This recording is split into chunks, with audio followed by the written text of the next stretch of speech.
अग खरंच तुला सांगतो मी माझ्या जीव ग, कापसावा निघाल तुझे मऊ मऊ ग. अग खरंच तुला सांगतो मी माझ्या जीव ग, काय कापसावा निघाल तुझे मऊ मऊ ग.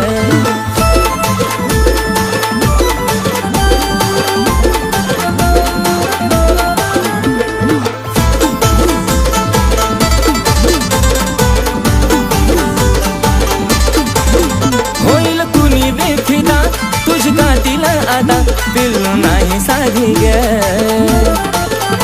मिठी मारली जावा मला वाटली सरतावा, जणू हाय तू गादी ग. ओठावर गुलाबाची ठेवली पाकळी, केसाची बटती उडती मोकळी, त्यात तुझे नखरे एक क्षण उदा